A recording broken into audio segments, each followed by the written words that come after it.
Então vamos iniciar.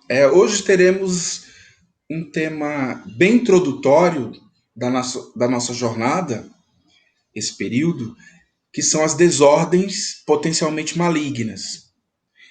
E agora, no início da aula, eu vou precisar da ajuda de vocês para a gente construir esse conteúdo de hoje. Então eu pergunto para vocês, e vocês vão me responder, e a gente vai confeccionar uma nuvem de palavras, e dentro dessa nuvem de palavras, nós vamos pontuar algumas coisas relativo ao conceito de desordens potencialmente malignas. Aí a pergunta será, para vocês, a definição de desordens potencialmente malignas, quais são as palavras que surgem na cabeça de vocês quando vocês pensam em desordens potencialmente malignas ou lesões potencialmente malignas? Para isso, a gente vai utilizar esse sistema aqui, que eu vou pôr no chat para vocês entrarem agora. Quando vocês acessarem esse sistema, vão pedir um código. E eu vou digitar para vocês o número do código. Vocês vão entrar por esse código e lá vocês vão ter que digitar 3 palavras chaves que vocês lembram, que tem associação, que remete, que pode conceituar, que são lesões ou doenças vinculadas às desordens potencialmente malignas. Todos conseguiram entrar?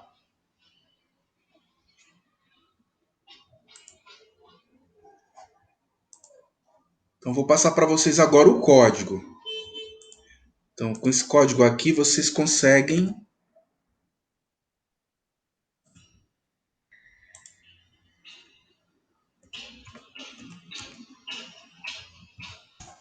O código é esse, que eu digitei agora no chat para gente.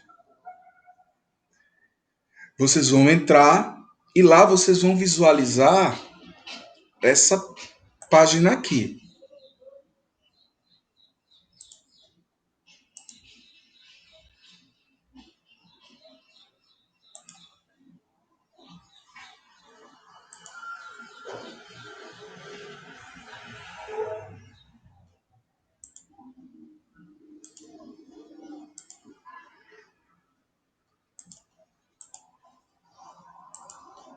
Todos conseguem ver essa página aqui, ó? Então vocês têm esse tempo para pensar, coloca 3 palavras-chave que lembra, ou que conceitua, ou que tem associação, que remete a algum conteúdo que vocês já estudaram para definir desordens potencialmente malignas, para conceituar desordens potencialmente malignas. Aí vocês escrevem, como eu estou fazendo agora, e vocês vão aqui e submetem.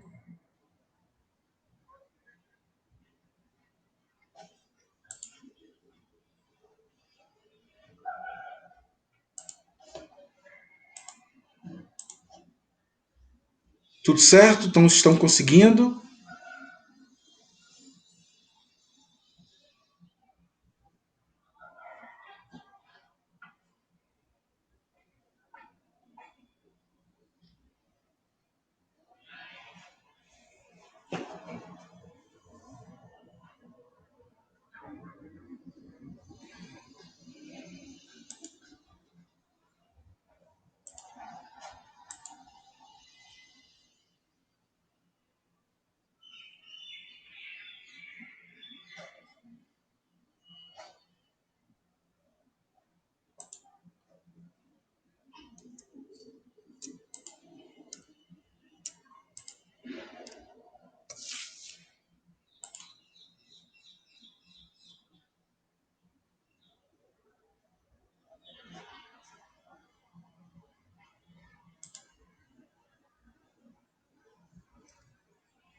Isso, só 6 pessoas responderam.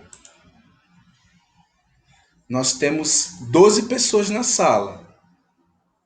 Cadê os outros 6?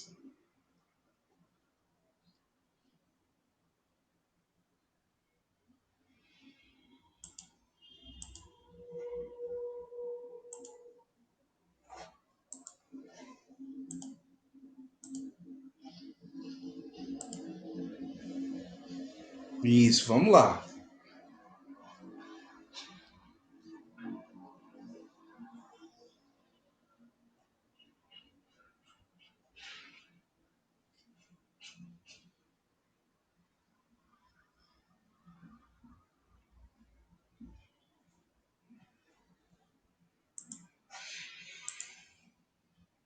Só 7 pessoas. O ideal é que todos participem, né? Para ficar mais construtivo o debate.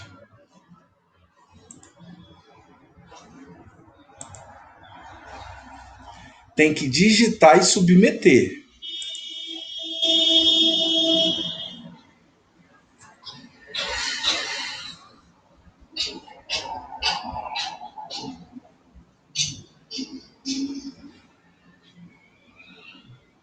Ótimo.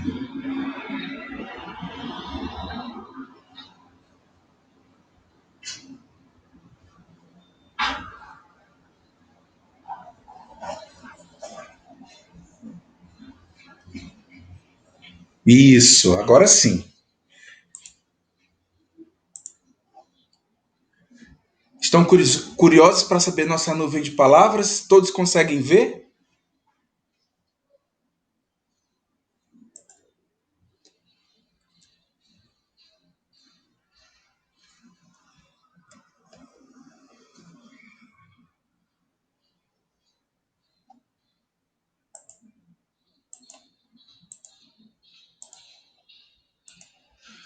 Todos estão acompanhando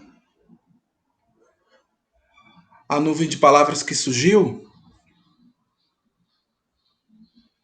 Então vejam que algumas palavras interessantes apareceram.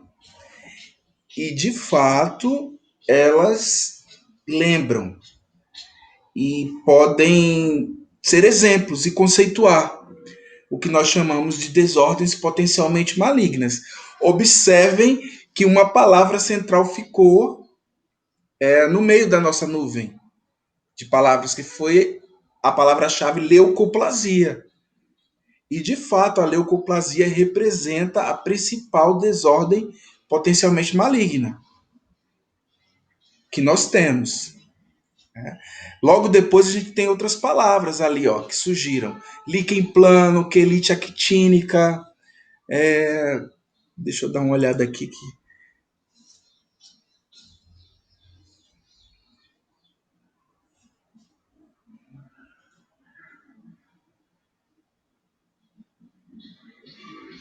Quelite actínica, leucoplasia e líquen plano foram as 3 palavras que, de certa forma, potencializa o conceito de desordem potencialmente maligna. Apareceram outras coisas que podem remeter a esse conceito, né, de desordens potencialmente maligna, que de fato representa o conjunto de lesões, de doenças que remetem, né, que tentam explicar alterações que podem, de fato, se tornar ou se transformar em lesões malignas. Então vocês vão ver que existe um conjunto de lesões que representam essas desordens, que podem de fato corresponder ao que nós chamamos de pré-câncer. Então, desordens potencialmente malignas pode ser também denominado de pré-câncer. São lesões, como vocês colocaram aqui, câncer, ó, que apareceu, colocaram aqui pleomorfismo, que é o tecido diferenciado, displasia, crescimento acelerado, proliferação, morfologia alterada, patologia, transformação, morte celular. Obviamente que esses termos estão inseridos nessas alterações que as desordens potencialmente malignas estuda, né? Conceitua. Então, foram termos muito interessantes. Falaram também de coisas, por exemplo, que já remete à parte de câncer, né? De cancerização, por exemplo, metástase, que a gente, em outras aulas, a gente vai comentar. Morte celular, tumores. E também falar linfoma, né? Que já é uma lesão, uma alteração de câncer propriamente dito, doença câncer. E surgiu aqui uma alteração, por mais que tenha um nome confuso, que vocês ouvem falar bastante, que é esse tumor odontogênico aqui, que é o ameloblastoma. Apesar dele ter essa denominação de oma, né, é, dentro das alterações dos tecidos moles, de neoplasias de modo geral, os ameloblastomas eles não são configurados como neoplasias de fato mencionadas, né? Na verdade, o ameloblastoma ele entra numa categorização um pouco diferenciada, que é na parte de cistos e tumores odontogênicos, que a gente tenta tirar um pouquinho dessa linha de neoplasias. Mas é bom sempre falar que o ameloblastoma ele representa assim, um tumor benigno, de origem lá odontogênica, né? Apesar de ter esse nome que um pouco assusta e tem esse prefixo de "oma", que remete muito à neoplasia benigna, né, no caso, ou pode ser exceção à regra, que a gente vai estudar isso depois, mas o ameloblastoma, ele não entraria propriamente dito nessa configuração aqui falada, né? Em nada ele tem a ver com desordem potencialmente maligna, é sempre bom deixar claro. Então, quando pensar em desordem potencialmente maligna, tenta tirar neoplasias de origem odontogênica, propriamente dita, porque elas podem ser ou podem não ser câncer. Né? Elas, na verdade, elas não têm um potencial de transformação maligna. Para elas não existe essa conceituação, tá? É sempre bom deixar isso claro. Ou ela é aquilo ou não é aquilo. Por isso que se faz, né, o exame anatomopatológico para determinar o que aquela alteração representa. Isso para as vias de diagnóstico de tumores e cistos odontogênicos, tá? Então, geralmente não existe essa terminologia e esse conceito que aquele tecido odontogênico, cisto ou tumor, ele vai cancerizar, né? Ele tem um potencial de malignização. Esse conceito a gente não trata tanto com essas neoplasias de origem odontogênica, tá? Ou eles são ou eles não são. Basicamente isso. Mas quando a gente fala dos tecidos moles, orais e periorais, aí a gente tem as desordens potencialmente malignas.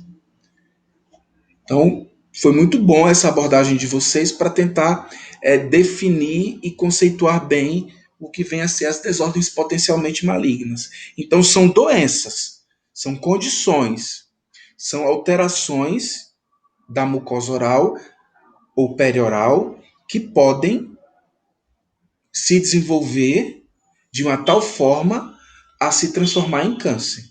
Então, o conceito é esse. Para isso, para entender melhor isso, a OMS, durante muito tempo, categoriza, classifica essas desordens potencialmente malignas. Vocês vão perceber que vários autores muitas vezes tratam as desordens potencialmente malignas como pré-câncer, como condições malignas, como condições cancerizáveis, ou lesões pré-cancerizáveis, ou lesões cancerizáveis, ou lesões epiteliais precursoras. Tem vários nomes que são dados. Mas quando a gente atualiza esse termo, vocês vão ver que desde 2005, desde 2007, a OMS ela tem uma classificação própria para o conjunto de alterações que remetem a essas desordens. Ok? Dúvidas, perguntas?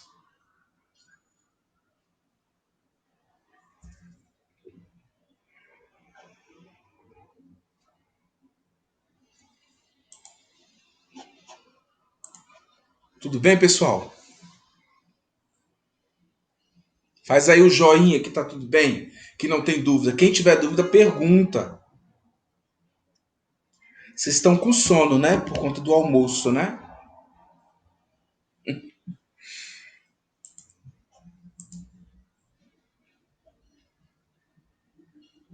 Então eu vou projetar para vocês acompanharem comigo.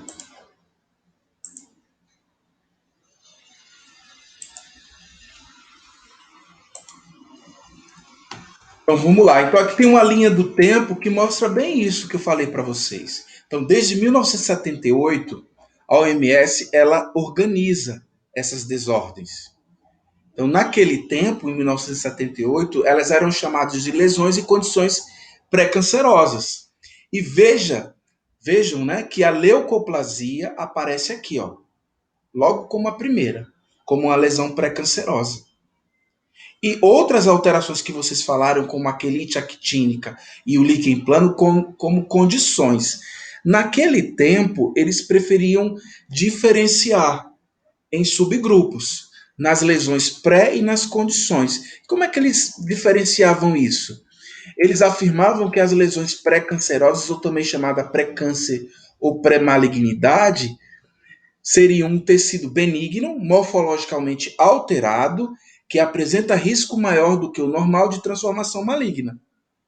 E já a condição representa uma doença sistêmica ou hábito do paciente que não necessariamente altera a aparência clínica do tecido local, porém está associada a um risco maior do que o normal de desenvolvimento de uma lesão pré-cancerosa ou de um câncer nesse tecido. Esses conceitos, eles meio que atualmente, pelo entendimento da OMS, se aglutinam.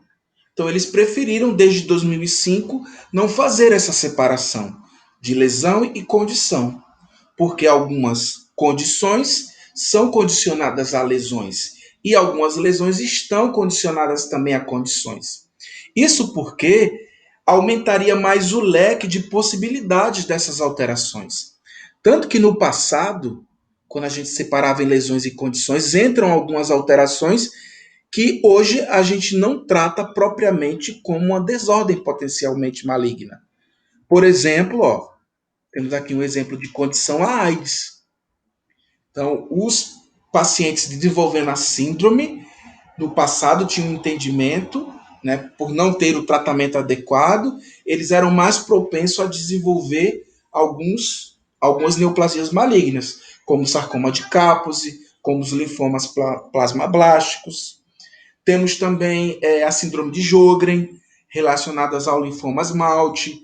Tínhamos também o vitiligo, ao carcinoma espinocelular de pele, o basocelular de pele, e outras alterações. Então, eles preferiram não tornar essa separação como didaticamente aceita. Então, hoje em dia, a gente tem as desordens potencialmente malignas. E vejam que elas transitaram ao longo do tempo. Algumas permaneceram, voltaram, depois ficaram. Outras foram mencionadas em 2005 e hoje não são mais, como por exemplo aqui a atrofia por deficiência de ferro. Hoje em dia essa atrofia ela entra numa desordem como uma alteração específica, né, do conjunto de sinais e sintomas de uma desordem hereditária que a gente vai estudar daqui a pouco, tá? Então, essas desordens potencialmente malignas é o termo mais apropriado a se utilizar por conta que a OMS, através de uma publicação científica, na Journal Oral Pathology Medicine, em 2007, publicou essa nomenclatura, essa classificação dessas desordens potencialmente malignas na mucosa oral. Então, é o que a gente segue atualmente. Então, como desordens potencialmente malignas, temos a leucoplasia, a quelite actínica, a eritroplasia, o líquen plano, a fibrose submucosa oral, as lesões palatinas em fumantes reversos, o lúpus eritematoso discoide e as desordens hereditárias. Por mais que outros autores ou outros livros possam categorizar outras desordens, nós vamos seguir o que é preconizado pela OMS, que é essa classificação atualmente ainda aceita.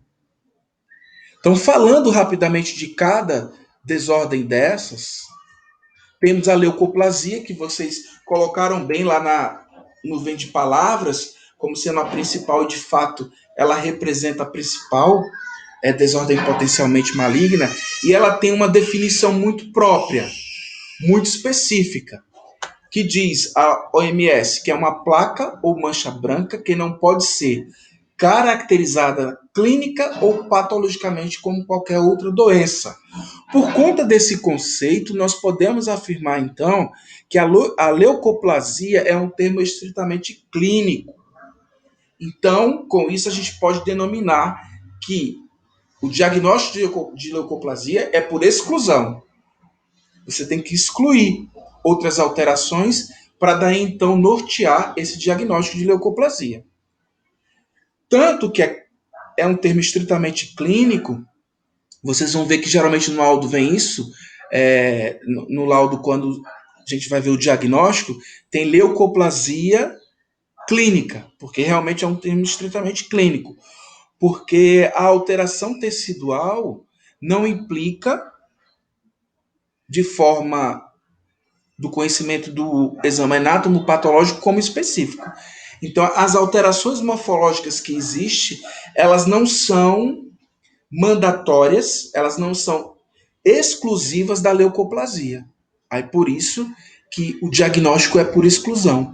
E a gente consegue ver aqui nessas figuras, aqui mostrando para vocês uma placa branca que não se remove a raspagem, localizada aqui no fundo de vestíbulo. Outra placa aqui, ó, localizada em soalhos de boca e ventre de língua. Outra placa aqui localizada na região retrocomissural, bem anterior aqui à mucosa jugal. São lesões brancas que remetem à leucoplasia, entretanto, o diagnóstico clínico delas é por exclusão. Eu tenho que excluir outras alterações. Então, esse manejo de exclusão para o diagnóstico, a gente vai ter uma aula exclusivamente sobre isso, que é a lesão branca, semiologia das lesões brancas. Então, a gente vai falar mais um pouquinho sobre esse manejo para a gente tentar, por exclusão, ter o diagnóstico de leucoplasia. Obviamente que muitas vezes, na dúvida, se pede, né, se lança a mão de um exame complementar, que é a biópsia, para a gente ter a análise anatomopatológica. Mas sempre lembrar que essa leucoplasia é um termo estritamente clínico e deve ser feito por exclusão. Então, quando a gente vê essas lesões brancas, temos que realizar uma boa anamnese, investigar bem no exame físico, fazer as manobras semiotécnicas para tentar excluir outros achados, como, por exemplo, trauma, uso de medicações e outras alterações genéticas ou endócrinas que podem estar associados. Então, é sempre bom a gente ter uma gama de diagnósticos diferenciais para tentar fazer associação com a leucoplasia e, com isso, excluí-la. A outra alteração é a quelite actínica, que vocês também relembraram lá na nuvem de palavras. Então a gente tem um sinônimo para ela, que é a quelose actínica, que a gente também vai tratar na semiologia das lesões brancas. Então, como definição geral, temos que é uma alteração pré-maligna comum de vermelhão do lábio inferior, devido a uma exposição progressiva em excesso à luz solar ultravioleta, geralmente os raios UVB, que conseguem ter uma penetração maior nesse tecido. E esse tipo de alteração está condicionada à área do lábio inferior, em pessoas de pele clara, com ocupações profissionais expostas ao ar livre. Ela é mais incidente em pessoas com mais de 45 anos. Homens são o grupo mais atingido, na proporção de 10:1 quando comparado com as mulheres. Isso por conta da proteção, né? As mulheres geralmente fazem uso de protetor labial com mais frequência, através do batom, né? Isso dá uma proteção interessante para elas, coisa que o homem não tem esse hábito de usar o protetor labial. E essas lesões, vocês vão perceber que elas possuem uma evolução e características clínicas bem progressivas. Por isso que, geralmente, as lesões elas têm sua exuberância, geralmente, a partir da 4ª década de vida. Então, a gente vê crostas, desprendimento da pele, ulcerações e formações de úlceras propriamente ditas. Então, veja que eu vejo aqui áreas de placa branca, erosão, crostas na região do vermelhão do lábio, paciente de pele branca, faixa etária acima dos 40 anos, a gente consegue ver através das fotos, pela coloração dos cabelos, e a gente consegue ver que ela tem um curso bem interessante, clínico. Já a eritroplasia, que seria a alteração que tem o maior potencial de malignização, muitos autores falam que essa eritroplasia ela remete à evolução da leucoplasia inicial. Então, primeiro a gente tem a leucoplasia e quando essa leucoplasia evolui, ela pode ser caracterizada no final dessa evolução como eritroplasia e câncer. Então, por isso que ela tem um potencial de malignização maior quando comparado com a leucoplasia, por conta dessa evolução que existe no curso natural da doença.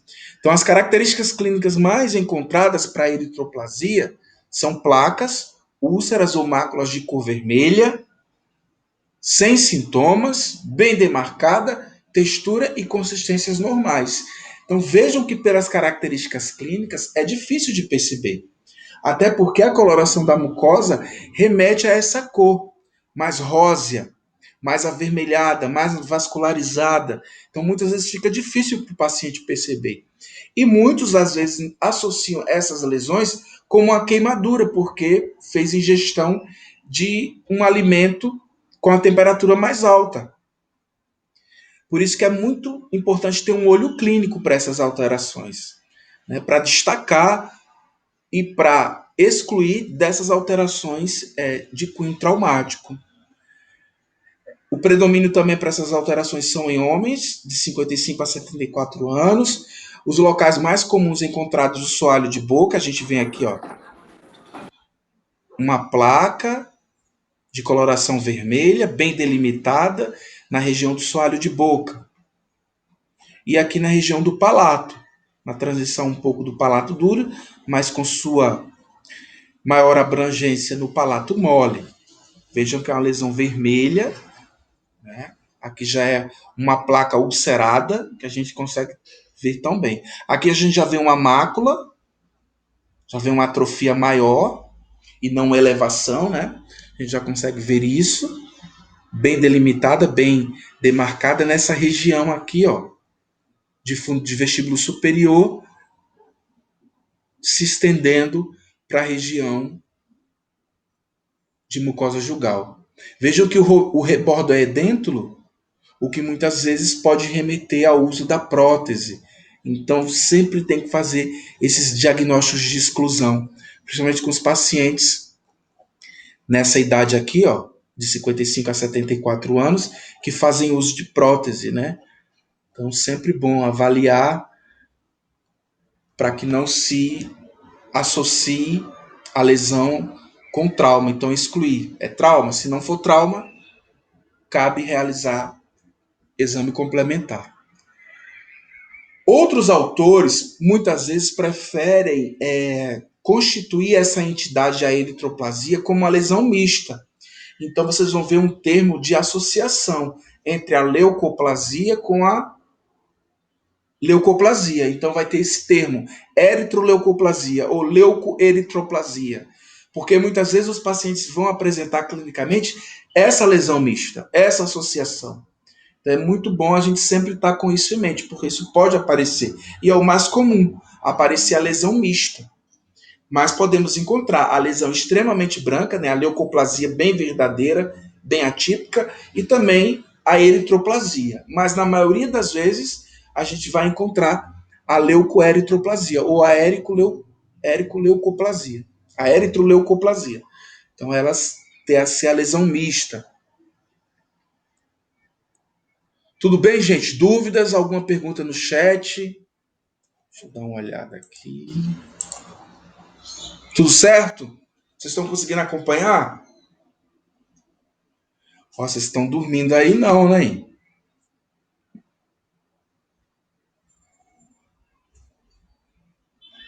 Então vamos nessa. A próxima alteração, a próxima desordem é o líquen plano. Então, como definição geral, o líquen plano representa uma doença mucocutânea inflamatória crônica. Muitos no passado diziam que era uma doença autoimune, mas esse termo caiu em desuso, porque na verdade foi conceituado e realmente pelas nuances que a doença passa, né, pelo perfil que a doença tem, a gente pode conceituar dessa forma, como mucocutânea inflamatória crônica. Por ser mucocutânea, ela vai aparecer em várias regiões de anexos dos tecidos do corpo, como a pele, mucosa, região dos pelos, né, principalmente couro cabeludo. Então a gente vai encontrar várias manifestações orais sistêmicas, desculpa, várias manifestações sistêmicas para o líquen plano. E a cavidade oral, a gente consegue ver bem aqui, ó, a gente consegue ver uma característica própria, bem inerente do líquen plano, que são esse rendilhado, essa conexão dessas estrias brancas, que a gente chama de estrias de Wickham. Então, essas estrias de Wickham, elas geralmente estão associadas ao líquen plano, né? Ela é patognomônica do líquen plano e geralmente bilateral na mucosa jugal. Então, aparece com bastante frequência. Além dessa região, nós podemos também encontrar, de mucosa jugal, podemos encontrar também na língua, na gengiva. É muito comum também nesses outros locais, como eu vou apresentar aqui, ó. Um subtipo de líquen plano oral, que é o tipo erosivo, que se apresenta dessa forma, bem atrófico, a mucosa destruída, com queixa de dor por parte do paciente. Então, é uma variante desse líquen plano que pode se apresentar como estrias, que é o mais comum, estrias brancas, com ou sem sintoma, depende muito da resposta do paciente. Geralmente, eles questionam que a mucosa está com ardência, é uma das queixas que eles mencionam.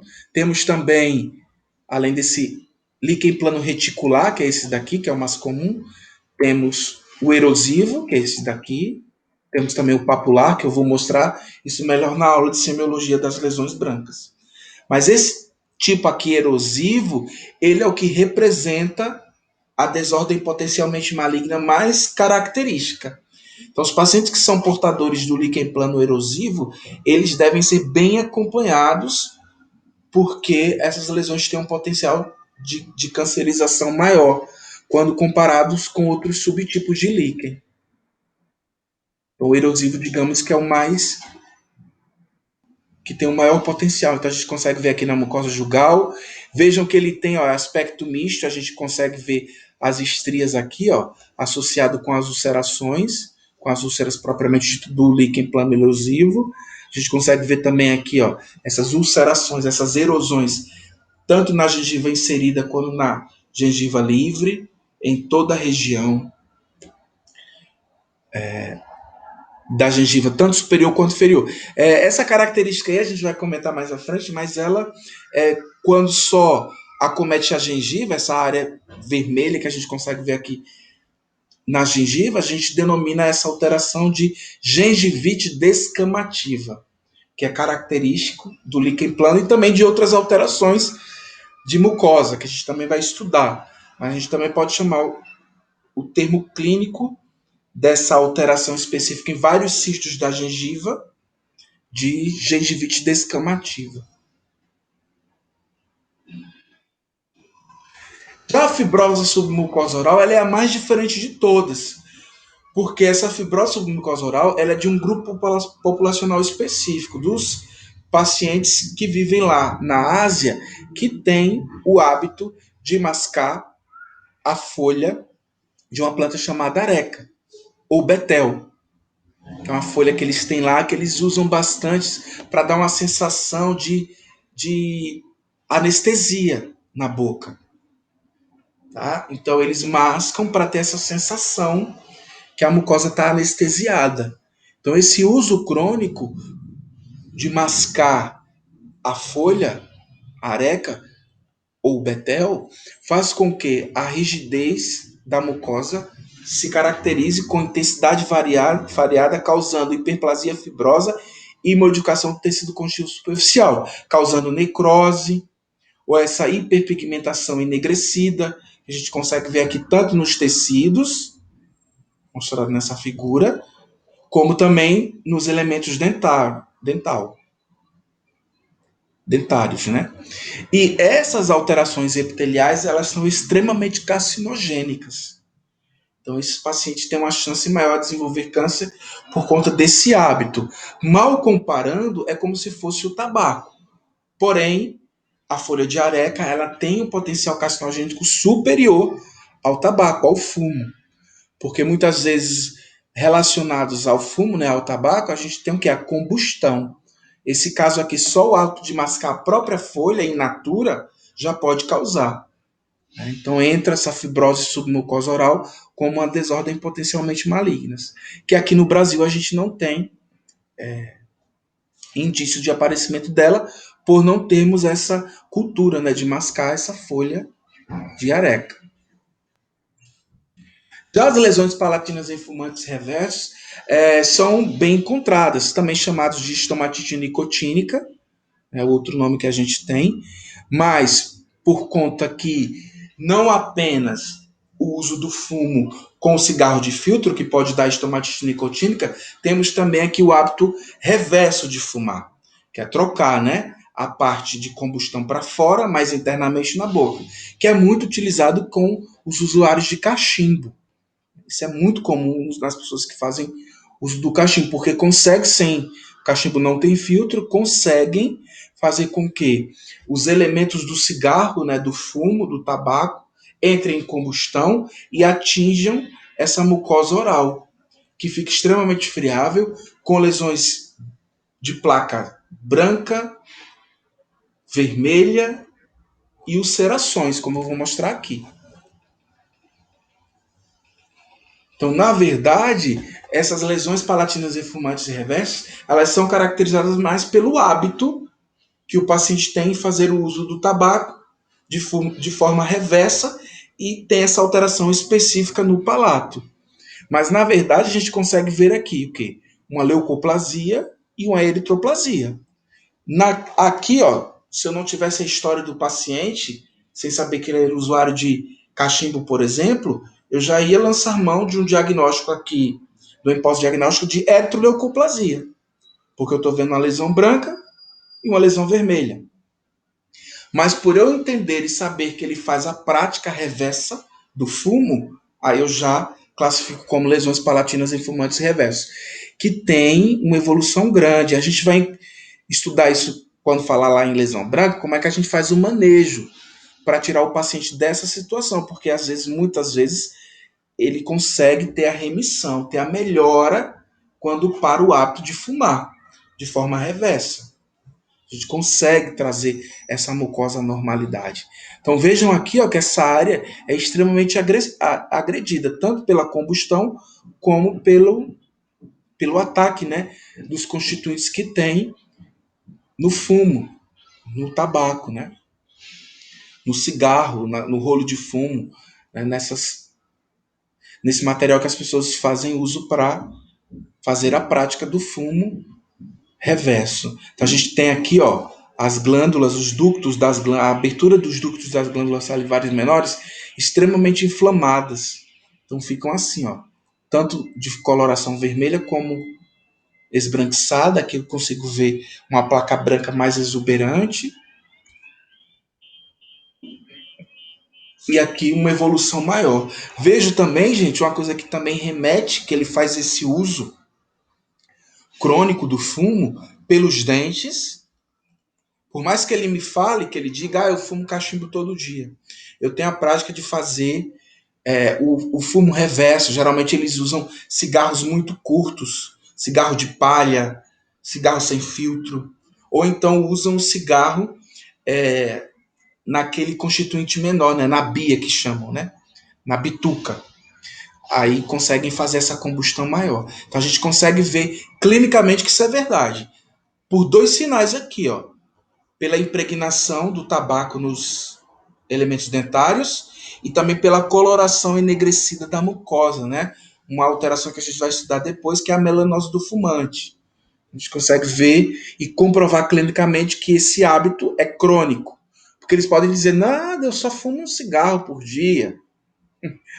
Ou muitos falam que pararam de fumar tem uma semana, ou seja, omitem, né? Mas a gente clinicamente consegue ver que ele é fumante crônico quando faz o exame. Então não tem como fugir, não tem como mentir. A outra alteração é o lúpus eritematoso discoide. A gente sabe que o lúpus ele é dividido em sistêmico e discoide. O discoide é que é caracterizado como desordem potencialmente maligna. O lúpus é uma doença autoimune, né, imunomediada crônica e recorrente de etiologia desconhecida, mais frequentemente na população feminina com cerca de 30 anos de idade, ou seja, de pacientes mais jovens. Então, vai apresentar essas hiperpigmentações na pele, principalmente na região da face. Quando essas hiperpigmentações ocorrem nessa região do nariz e malar, a gente chama esse tipo de alteração lesão em borboleta. Aqui eu consigo ver melhor, é bem característico. Lesão ou sinal de borboleta, eu consigo ver bem. E intraoral, na mucosa oral, eu consigo ver máculas arredondadas de coloração vermelha, de bordos bem definidos, nessa região da mucosa, que também pode aparecer na pele, evidenciada aqui na região do nariz, do dorso do nariz. Tá? Então, esse eritema, né, que é o nome da lesão elementar, né, que a gente chama, né, clinicamente chamado de eritema, o eritema malar ou o eritema em asa de borboleta, ele é característico dos pacientes que são portadores de lúpus eritematoso, seja no discoide ou seja também no sistêmico, tá? Então precisa do diagnóstico pelo reumatologista para diferenciar uma coisa e outra, mas o eritematoso discoide ela acomete basicamente as mucosas e pele e é definido como uma desordem potencialmente maligna. Vejam que essa lesão aqui, ó, de lúpus, ela é difícil de diferenciar com outras coisas. Então, por isso que um diagnóstico, uma busca diagnóstica, é preciso muitas vezes para checar se esses pacientes têm lesões positivas de lúpus discoide na mucosa da boca. Então, diagnóstico, exames complementares, parecer do reumatologista, geralmente cabe para esse tipo de alteração. E já as desordens hereditárias são agrupadas em três grandes doenças, né? Que são a síndrome de Plummer-Vinson, a disqueratose congênita e a epidermólise bolhosa. A síndrome de Plummer-Vinson, ou também denominada de síndrome de Patterson-Kelly, ou disfagia sideropênica, tem algum conjunto, né, de sinais e sintomas que vão concluir para o diagnóstico dessa síndrome, como a disfagia cervical, a dificuldade de deglutir por conta dessa intensa inflamação na região cervical, da parte cervical do esôfago, também provocada pela constituição ou pelo aparecimento de uma membrana superior do esôfago, que não existe nos pacientes com normalidade. Então, durante o nascimento, os pacientes já apresentam esse tipo de alteração. Anemia ferropriva é outro tipo de alteração. Muitas vezes, essa anemia ferropriva pode ser caracterizada pela glossite atrófica, ou seja, o despapilamento da região do dorso da língua, e também a quelite angular, que a gente consegue ver aqui, ó, essa fissura, essa ulceração encontrada no ângulo da boca ou na comissura labial. E também temos essas alterações aqui, esse afundamento no leito ungueal das unhas. Então é outro tipo de alteração que pode acontecer.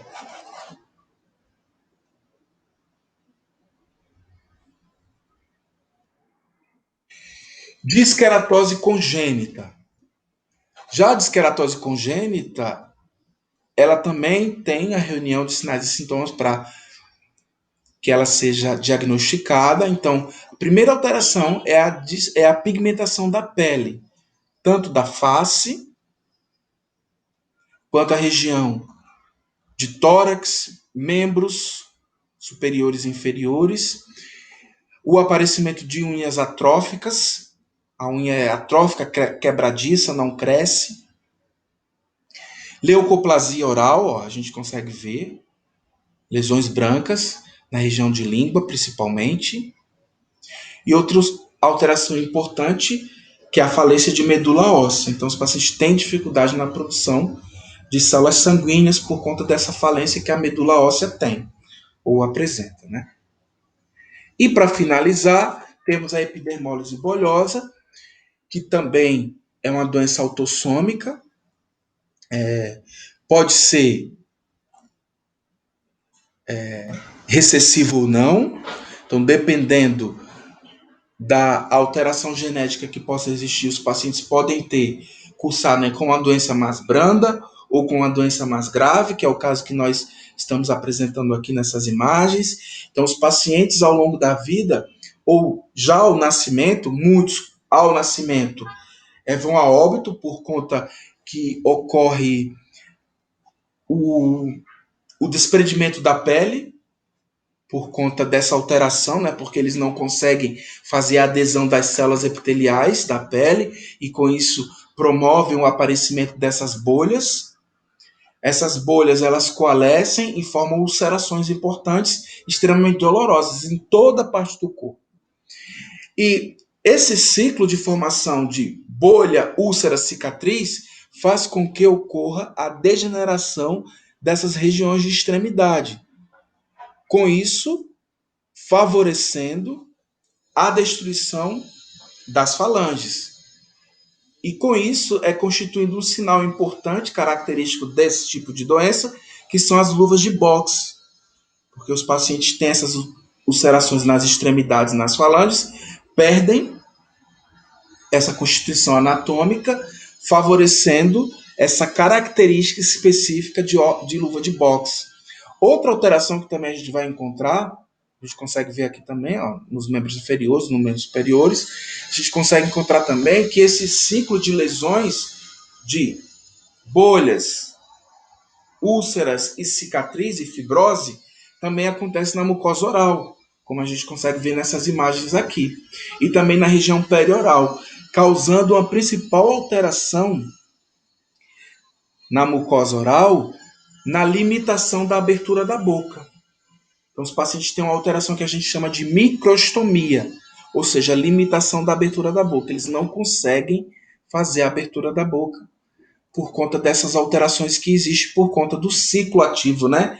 Entre as bolhas, as úlceras e a cicatriz, né? A fibrose. Então, isso vai fazendo com que a pele fique mais endurecida, enrijecida e realmente eles tenham limitação de abertura de boca. Então, o manejo odontológico, a gente também vai falar um pouquinho sobre essa alteração quando falar em lesões vésico-bolhosas. O manejo para esses pacientes é extremamente complexo, difícil, por conta dessa limitação que eles têm de abertura de boca. A gente vai falar um pouquinho sobre como fazer o manejo para esse tipo de alteração.